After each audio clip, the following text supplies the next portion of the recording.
আজকে আমি রান্না করব গরু মাংসের কালা ভুনা। তো মাংসটাকে ধুয়ে টুয়ে সুন্দর করে কেটে কুটে নেব। এখন দিয়ে দেবো মশলা, আদা বাটা, রসুন বাটা, তারপর দিয়ে দেবো লবণ, মরিচ, হলুদ, একটা একটা করে সব পদের মশলা দিয়ে দেবো। এখন দিয়ে দিলাম পেঁয়াজ আর হলো সস, টমেটো সস, এরপর দিয়ে দিলাম সয়া সস, গরম মশলা, আর এটা হলো কালা ভুনার মশলা। এটাকে দিয়ে এরপর দিয়ে দেবো সরিষার তেল। তারপর ভালো করে সুন্দর করে মেখে ঝেঁকে এরপর দিয়ে দেবো একটু টক দই।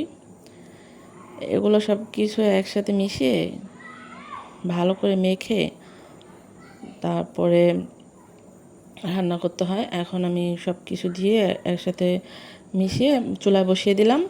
তো একটু পানি ব্যবহার করলাম, পানি দিয়ে দিলাম, এরপর ঢেকে সুন্দর করে রান্না করে নেব। নেড়ে চেড়ে উল্টে পাল্টে ভালো করে রান্না করে নিলাম। এখন একটু পেঁয়াজ বেরেস্তা করে দিয়ে দিলাম। হয়ে গেছে আমার রান্না, দেখেন কত সুন্দর হয়েছে।